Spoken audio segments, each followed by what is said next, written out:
Namaste, Sai Deepak ji. How do you see the next 30 years of this country, given the fact that demographic change is happening rapidly and there is also the illegal immigrants problem? Government is not doing anything about that.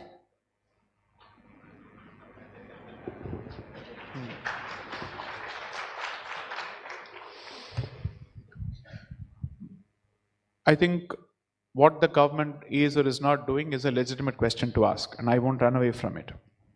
But before that, just consider this. Hindus are in trouble when they're in a minority. They're equally in trouble when they're in a majority. So which government can save you if you don't have the guts to save yourself? That problem is further complicated by the fact that your trouble is not a political incentive for any government, enough for them to act on it.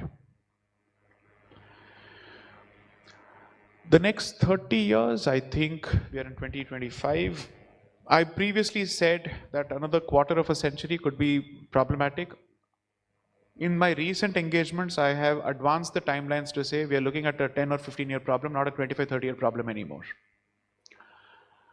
And which means if you see repeated instances of demographic imbalance and you see someone constantly testing the waters to see what will the reaction be from the state, let's test the waters, that means someone already knows that they have the numbers plus the state does not have the will, nor the society has the will.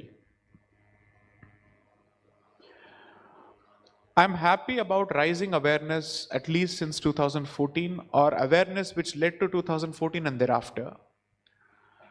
But it is translating at this point to an elitist awareness which does not have the will or the guts to do what it takes to get the job done, because it doesn't want to dirty its hands.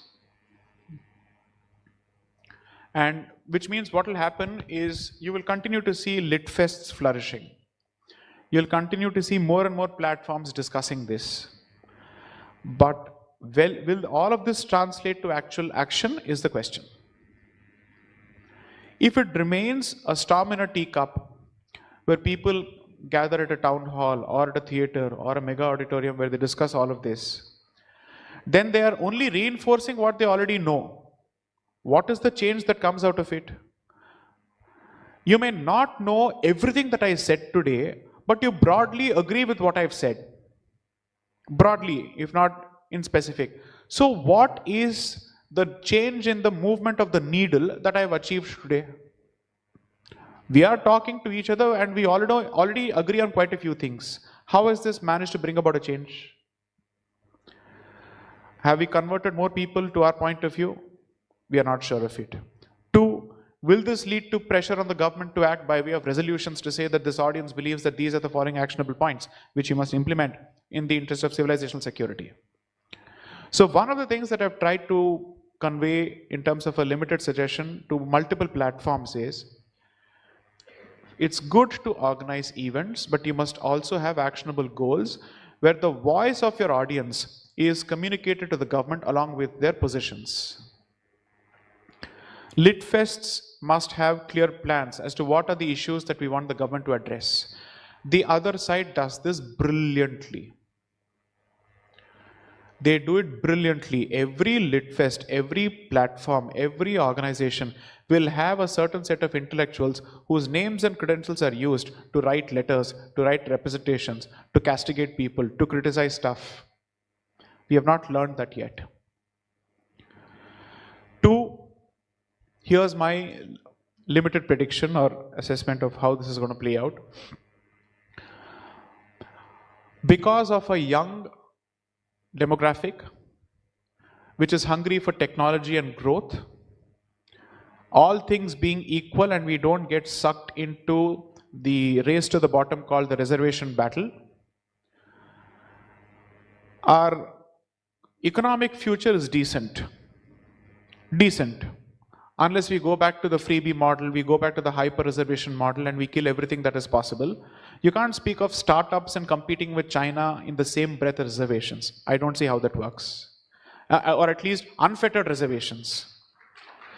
Have some limits, respect the constitutional mandate of 50%, make sure that only the deserving community gets it, do away with the creamy layer. If you don't do that, this conversation is basically a conversation about India's doom.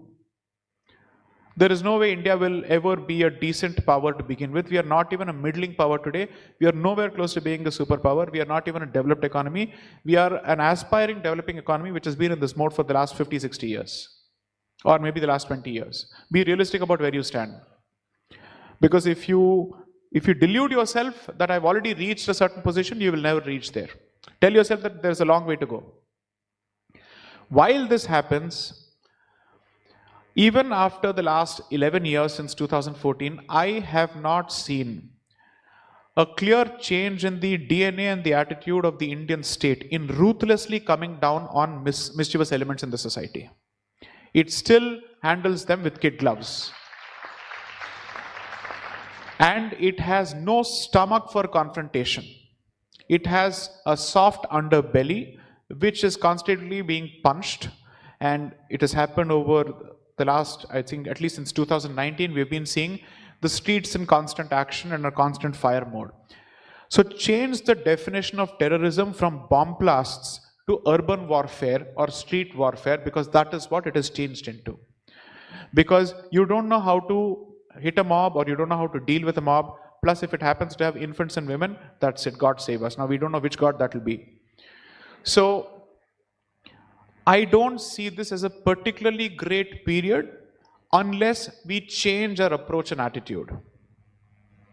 And we also develop the guts and the ability to articulate our position to detractors within and audiences outside.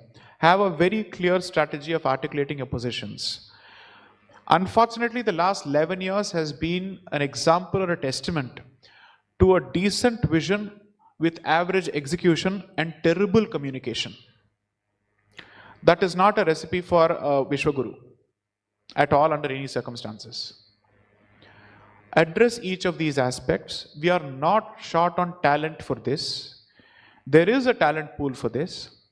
And the problem is, if you choose to pass this problem as the problem to the next generation, with every successive generation, the pace of the problem and the magnitude of the problem is only increasing. And that is the problem that Indian democracy has been facing, that every generation believes that the next generation will handle, by which time the demographic imbalance only increases to your detriment. And previously it was some parts of the country, now it's all parts of the country. And we will still, again coming back to this issue, we will constantly blame someone who was a prime minister from 47 to 63 as opposed to focusing on what is happening now. There's a time when you must draw attention to yourself and what you have done. There's a point when constantly pointing fingers to the past doesn't help. So the most boring, obvious, bone-sickening question that we get asked these days in literary fests is, how do we change history textbooks? And then a host of opinions will start. The Marxists did this, the Marxists did that, Nehru did this, Nehru did that, his grandfather did this. You go on saying this for 10 minutes. It made sense to say this in 2014. Perhaps it made sense to say this in 2019. It certainly makes no sense to say this in 2024. They did what they did. What have you done? It doesn't help to constantly draw attention to them, because then it seems like you're the opposition in power and they're the opposition in power in both ways. Rather, it's almost as if you don't know who is setting the narrative, who's in the treasury bench and who's in the opposition. And at least over the last 5 years, the most serious challenge that's going to emerge for Hindu Dharma, Sanatana Dharma and civilization is not going to be external, it's going to be internal. Because we are going to be bogged down heavily on caste-related issues, in caste-related reservations, and that's going to be a serious problem, very serious problem, which will weaken us and hollow us out, leaving us completely defenseless to the external challenge. And on this, as long as the conversation is sugar-coated, it's politically correct, without truth being the basis, some form of reasonableness being the basis. It is a conversation that will be majoritarian in nature, which means whoever has the ability to create trouble on the streets will ask for reservation, and then we are again 10 steps back. So reservation is no more a question that is based on reality. It is not even based on perceived reality. It is based on distortion of history and gross lies. True instances of serious oppression or discrimination, address them. Do address them. Because if you don't, then that entire population remains vulnerable to conversions, to proselytization. I get all of that. But the way forward is to teach people to survive as opposed to make them self-reliant as opposed to making them state-reliant. And somewhere you have to say, is there a cutoff date for this? Is there a point where we can say, okay, after this, some may not necessarily be beneficiaries of this particular, let's say, benefit? If someone asks me, what is the cutoff date for your reclamation of temples or occupied sites? I say, you tell me the cutoff date for reservation, I'll tell you the cutoff date for this. Somehow cutoff date becomes relevant when it comes to reclamation of temples, but there is no cutoff date whatsoever on the question of reservation. At least my cutoff date is in the past. Yours is worst, it's in the future. We seem to have two different standards on the question of jati and on the question of inter-community relations. The logic of a position that applies to intra-community reservation in terms of trying to say that reservation must be there because it needs to address a social wrong in the past, or even perhaps a continuing social wrong in certain places, should equally apply to inter-community relations. The logic doesn't change because the overall issue is the same. Addressing injustice, period. Why should the logic change?